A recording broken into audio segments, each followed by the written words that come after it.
Hello students, today we will continue our commerce subject with second chapter, Principles of Management.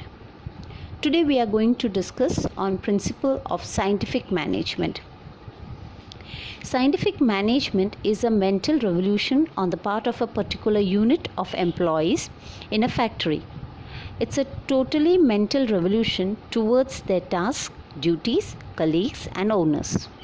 According to Taylor, knowing exactly what you want your man to do and then see to it that they do it in the best and the cheapest way.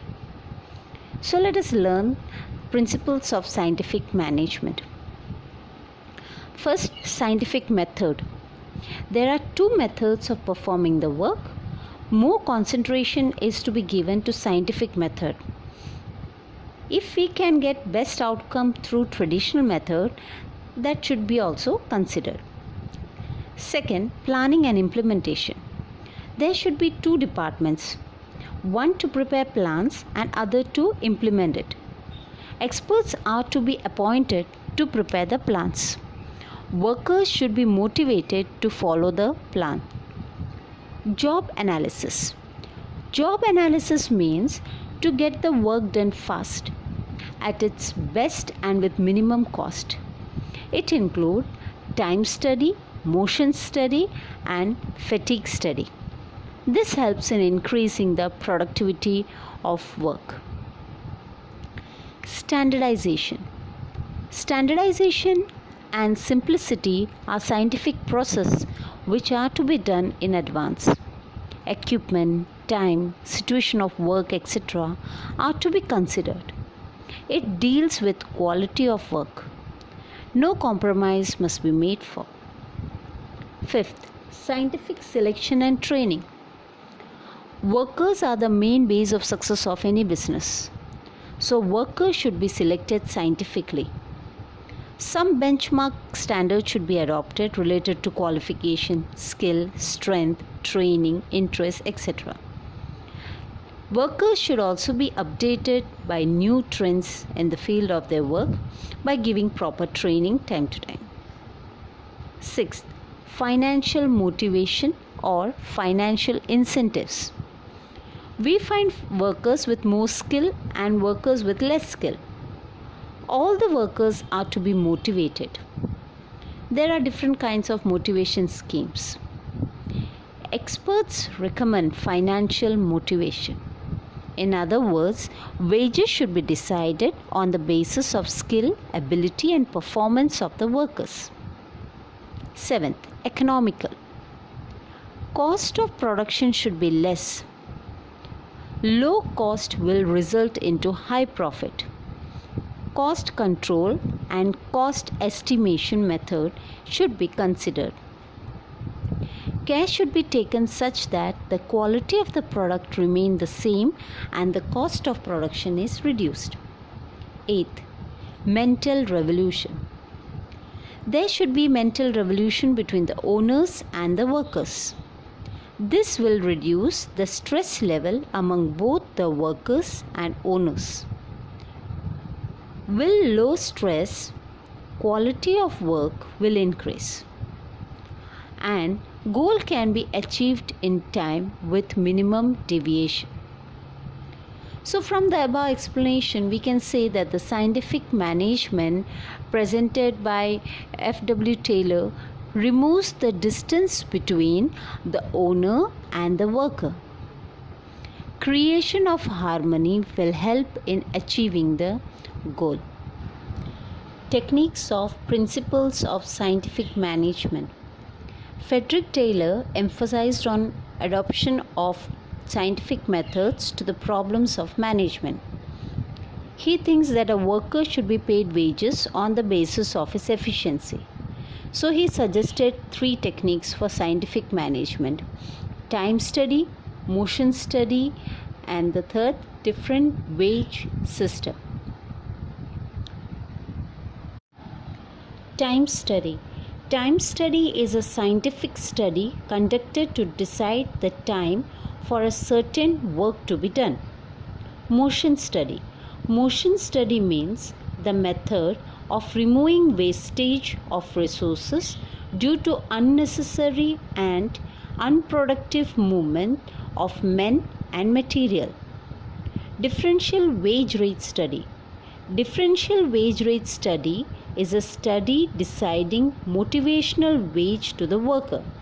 In other words, workers are to be given wages on the basis on their performance. Taylor has specially concentrated on workers and managers in his principles. By these three techniques, harmony between owners and workers can be raised, and as a result, productivity and profitability increases. Now let us learn Principles of Management by Henry Fayol. Henry Fayol divided administrative principles of industrial unit in 6 parts for ease and clarification. Henry Fayol, who presented the management principles, was French engineer and industrialist. He presented these principles in his book Industrial and General Management in 1961. So he has divided in 6 parts. First, technical activities, commercial activity, financial activities, safety activities, accounting activities, and management activities. First, technical activities. It includes factory machineries and activities related production. Second, commercial activities. It includes activities like purchasing, sales, exchange of units. Third, financial activities. This includes procurement of capital, use of capital, fund maintenance, reinvestment. Fourth, safety activities. It includes safety of employees, safety of assets, safety of goods, that is your raw materials. Fifth, accounting activities. It includes financial statements and procuring necessary statistical analysis. Sixth, management activities. It includes planning, organization, direction, coordination, control activities. So these were the 6 parts for ease and clarification for the administrative principles. Let us learn Henry Fayol's principles of management. Henry Fayol says that these are only directive principles. Success of these principles depends upon the sharp sense of management. It is a task of wisdom. Explanation of these principles can be given as under. First, division of work. In management, it is found that more weightage and importance is given to higher authority. We can increase productivity with increase in optimum use of production equipments. Work is to be divided in order to increase the efficiency. Specialization is also possible because of division of work. For specialization, division of work is necessary. Second, authority and responsibility. They are the two sides of the same coin. Authority means power. Power without responsibility and responsibility without power is of no use. Both are dependent on each other. While giving the authority, different elements should be considered, such as employee's post, his knowledge, qualification, experience, his art of leadership, maturity level of the employee, etc. Third, discipline. For industrial discipline, optimum use of resources is required. It creates harmonious environment. It increases job satisfaction and creates interest in the work. Both manager and worker can work freely. At all levels of management, proper allocation of work is done. Fourth, unity of command. Employees get order from their superior. There should be only one superior. For a particular job or department, employee is responsible for only one superior. Confusion or duplication of work is created when orders are given by more than one person. Fifth, unity of direction. Planning is an act of future. If deviations are found, corrective steps are taken to remove them. There is proper coordination. There should be only one superior, employees group, and this group should be doing job for only one person. 6. Subordination of individual interest to the general interest. Collective activity means management. There are many persons and departments coordinating among them to work together. All have their own principles. This principle says that all individuals should be considered secondary.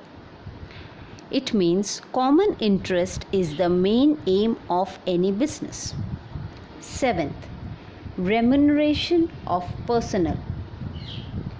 The returns given to the workers for their efforts is known as remuneration. As per this principle, the workers should be given ideal returns and in time. All the workers do not have same efficiency. Different workers work as per their efficiency. The workers should be given remuneration, that is salary or the wages, as per their ability and performance.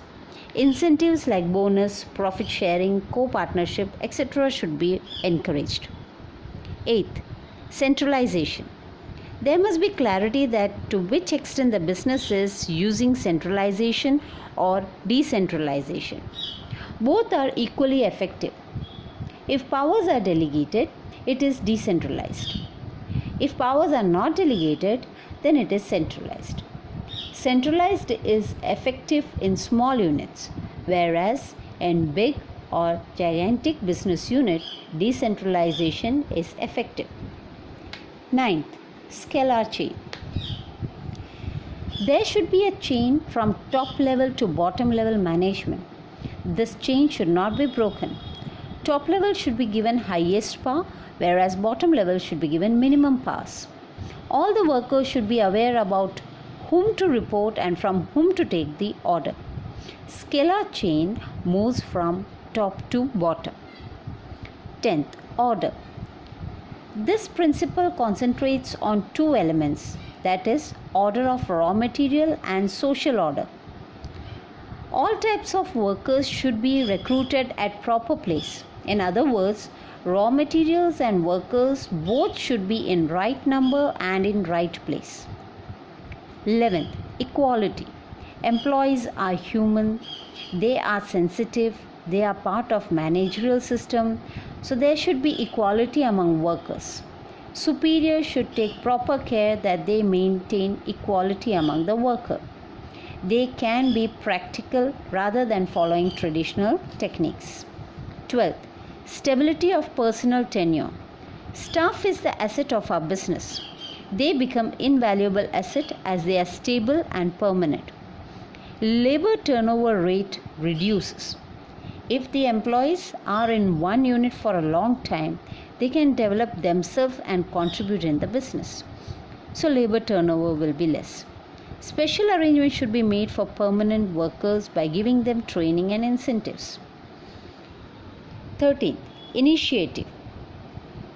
Employees should be taken initiative. Industrialists should provide such an environment that the workers are motivated and bringing out their strength. This will also help the workers to feel confident in their work. 14th, esprit de corps. Mutual relation of managers and workers is very important. The success of an industrial unit depends upon this relation. If all works together with a feeling of one, the unit can achieve goals by the time. So we learned from the above explanation that Henry Fayol said that this is not the end of principles. Any manager can adopt or can add new principles based on his experience. As the changing time, new principles have developed worldwide. Thank you, students.